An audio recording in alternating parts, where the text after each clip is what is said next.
여러분, 오늘은 백악관에서 터져나온 아주 비싼 소식을 전해드리겠습니다. 2025년 9월 19일 트럼프 대통령이 H-1B 비자 신규 수수료 정책에 서명했죠. 한마디로 요약하면 이겁니다. 외국 인재들, 미국에 오고 싶으면 돈 더 내라. 아니면 말고. 트럼프는 일기 때 시도했던 것들 중 제대로 관철되지 못한 것들을 끄집어내어 다시 논란을 일으키는 짓거리를 반복하고 있는데요. 최근에 발생한 조지아주 한인구금 사건으로 세계가 주목하게 된 미국의 비자 정책으로 인해 옛 기억이 되살아나서 그런 것인지 이걸 소환해서 다시 대박 사고를 치네요. 트럼프의 정책 하나에 전 세계 인재 시장이 술렁이고 실리콘밸리 CEO들이 계산기를 두드리고 이민 변호사들은 전화기를 붙잡고 있습니다. 참으로 세상 사람들 피곤하게 만드는 데는 탁월한 재주가 있는 트럼프인데 이번에는 또 어떤 폭풍의 씨앗을 던졌는지 함께 살펴보시죠. H-1B 비자가 뭐길래? 먼저 기본부터 정리해보죠. H-1B 비자는 미국에서 전문직 외국인 근로자가 합법적으로 일할 수 있도록 해주는 대표적인 취업 비자입니다. 매년 발급되는 쿼터는 약 8만 5천 개. 하지만 지원자는 수십만 명. 그래서 흔히 취업 비자의 로또라고 불리죠. 특히 IT 업계, 엔지니어, 의사, 과학자 같은 분야에서 절대적인 수요가 있습니다. 구글, 아마존, 마이크로소프트 같은 빅테크 기업이 글로벌 경쟁력을 유지하는데도 이 제도가 핵심 역할을 해왔습니다. 그런데 이번에 트럼프 대통령이 들고 나온 건 단순한 행정 개편이 아닙니다. 기업들에게 사실상 수수료 폭탄을 던진 겁니다. 트럼프의 서명, 무슨 내용? 9월 19일 백악관 집무실. 트럼프 대통령이 기자들 앞에서 펜을 들어 올리며 말했습니다. 미국은 더 이상 세계의 무료 인재 훈련소가 아니다. 이제 미국 기업들은 미국인을 고용할 시간이다. 그럼 구체적으로 수수료가 어떻게 변했을까요? 미국의 H-1B 비자는 비이민 비자로 미국 대사관이나 영사관에서 비자 인터뷰를 위해 제출하는 DS-160 양식과 관련된 기본 신청비 $185가 있습니다. 그러나 실제로는 여기에 I-129 청원 수수료 $780, ACWIA 교육비가 25인 이하 사업장인 경우 $750, 26명이 넘으면 $1,500, 사기 방지 수수료 $500, 심지어 옵션이긴 하지만 프리미엄, 처리비 $2,500까지 얹히는 경우가 많습니다. 이것만 모두 합해도 현재 최소 1인당 $4,715입니다. 즉, 기업 입장에서 한 명의 H-1B 인재를 고용하려면 기본적으로 수천 달러 단위를 지불해야 했던 겁니다. 그런데 이번에 트럼프 대통령이 새로 올린 건 단순히 이 구조를 조금 수정한 게 아닙니다. 신규 신청 시 $100,000, 그리고 갱신 시 연간 $100,000, 추가 수수료라는 전례 없는 프리미엄 세금을 붙인 겁니다. 기존의 비용 위에 덧붙여서 말이죠. 그러면 전문직 인력 한 명이 미국에서 H-1B 비자를 3년간 유지한다면 발생하는 비자 수수료만 $304,715, 즉 1,350원의 환율로 계산한 한국 돈으로 환산하면 년간 1억 3,700만 원이 넘는 비용이 발생한다는 것입니다. 헐. 정책, 의도 대 현실. 트럼프 대통령이 내세운 명분은 간단합니다. 외국인 때문에 미국인들이 일자리를 잃고 있다. 그러니 기업들이 외국인 고용의 부담을 느끼게 해서 자연스럽게 미국인을 더 고용하도록 유도하겠다. 말은 그럴듯합니다. 하지만 현실은 정반대일 가능성이 큽니다. 왜냐고요? 실리콘밸리 기업들이 외국인을 데려오는 건 싼 맛 때문이 아니라 미국 내에서 구할 수 없는 희귀 인재 때문이거든요. AI 연구자, 반도체 엔지니어, 고급 소프트웨어 개발자, 이런 사람들은 전 세계적으로 모자랍니다. 돈 문제가 아니라 공급 자체가 부족한 거죠. 그래서 수수료를 아무리 올려도 기업은 선택지가 두 개뿐입니다.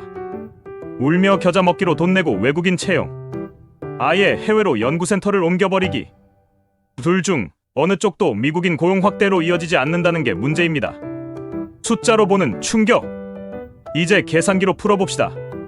가령 한 IT 기업이 매년 H-1B로 100명을 고용한다고 가정해요. 기존 제도에서는 기본 및 추가 비용 다 합쳐서 대략 $500,000 정도를 지불했습니다. 그런데 이번 새 규정이 도입되면 추가 수수료만 연간 $1,050만, 네 $1,000만, 즉 우리 돈 135억 원이 더 들어갑니다. 이쯤 되면 기업 입장에선 차라리 인도 벵갈루루나 캐나다 토론토에 연구센터를 세우는 게 경제적으로 더 합리적이 됩니다. 미국 내 일자리 보호를 외쳤는데 결국 미국 밖 일자리가 늘어나는 거죠.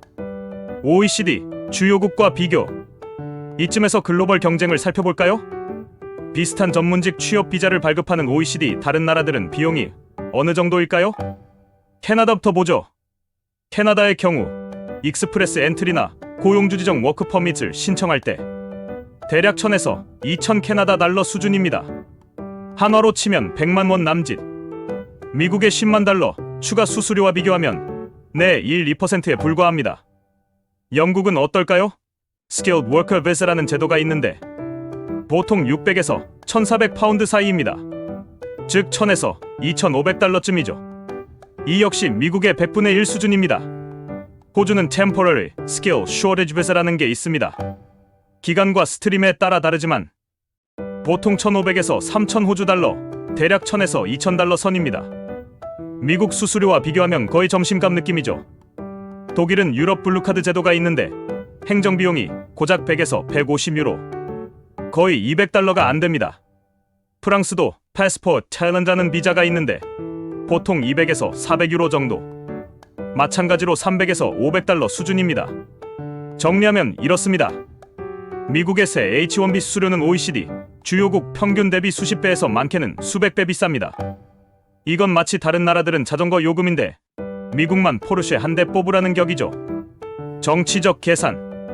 자, 그럼 트럼프 대통령은 왜 이런 결정을 내렸을까요? 정답은 간단합니다. 정치입니다. H1B는 오래전부터 미국 내에서 논쟁거리였습니다. 특히 제조업 중심 지역 유권자들은 늘 말합니다. 외국인 때문에 내 일자리가 사라졌다. 트럼프 대통령은 이들에게 보여주고 싶었던 겁니다. 봐라, 내가 외국인 고용을 막고 미국인을 지키고 있다. 효과는 둘째치고 정치적 상징성 하나만큼은 확실히 챙긴 셈이죠. 여기서 잠깐 정리해봅시다. 이번 H1B 신규 수수료 정책은 단순히 돈 조금 올린다가 아닙니다. 미국을 OECD 국가 중에서 가장 비싼 취업비자 국가로 단숨에 올려놓은 사실상의 이민관세입니다.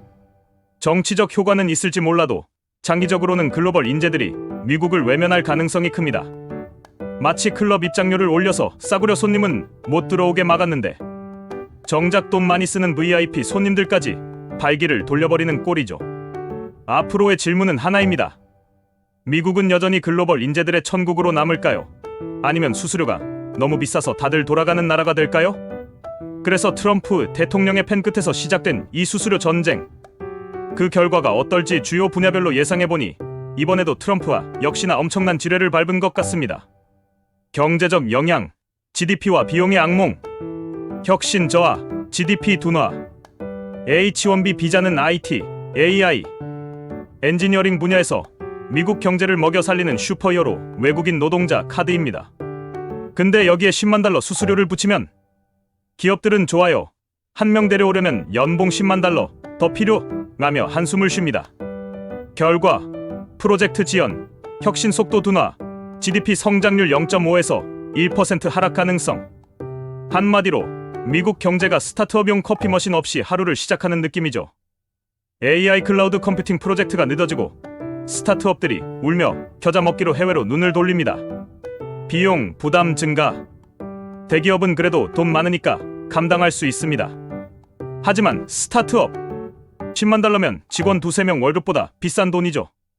엑스포스트에서는 이미 스타트업들이 H1B 스폰서를 포기하고 해외로 이동할 것이라는 글이 올라왔습니다.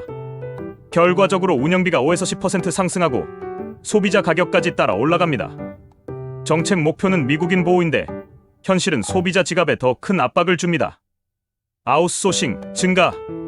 비용이 올라가면 기업들은 자연스럽게 생각합니다. 인도나 캐나다에서 하면 더 싸잖아? 결과적으로 미국 일자리는 줄고 해외 IT 아웃소싱은 20% 증가할 가능성이 큽니다. 미국인 보호하겠다고 시작했는데 정작 일자리는 해외로 날아갑니다.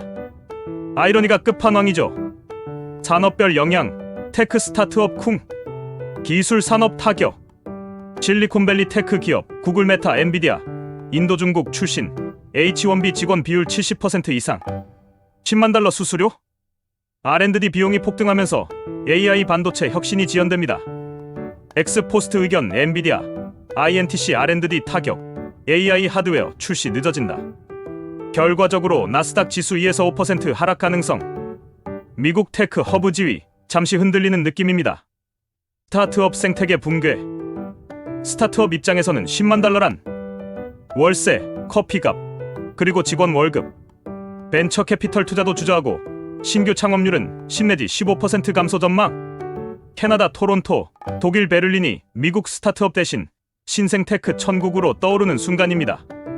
IT 서비스 컨설팅 업계, 엑센추어, 코그니전트 같은 H1B 비자 의존 회사는 맞은 압박, 원격 근무 확대, 미국 내 오피스 축소. 결국 기업 주가가 2에서 5% 더 흔들릴 수 있습니다. 고용노동 시장, 영향 역설적 아이러니. 미국인 고용. 정책 목표는 미국인 일자리 확대지만 현실은 역설적입니다. 기업들이 10만 달러 수수료를 피하려고 선택하는 건 자동화, 해외 이전. 결과 미국 내 스템 즉 과학, 기술, 공학, 수학 일자리 감소, 실업률 0.2에서 0.5% 상승. 엑스포스트에서는 미국 테크 일자리가 해외로 빠져나간다는 댓글이 줄줄이 달렸습니다. 인재 유출 브레인 드레인. 외국 고급 인재가 캐나다, 영국, UAE로 이동하면 미국의 인재 다양성 감소. 장기적으로 과학기술 경쟁력 약화. 미국 대학 졸업생마저 해외 취업 고려.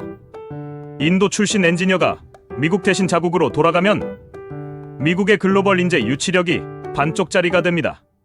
사회정치적 영향, 다양성 줄고 소송 폭탄. 문화사회 다양성 감소. H1B는 단순 노동력이 아니라 창의력과 문화적 다양성입니다. 이 정책으로 다양성이 줄면 혁신뿐만 아니라 사회적 긴장도 증가. 이민 반대대 지지. 갈등이 더 커지고 앨런 머스크조차 경고합니다. 미국이 최고 인재를 유치 못할 거예요. 법적 정치적 반발. 이미 이민단체, 테크 업계에서 과도한 수수료, 의회 승인 없이 불법, 소송 준비. 정책 시행 지연 무효화 가능성. 불확실성 자체가 투자 심리를 위축시키고 정치적 갈등도 심화됩니다.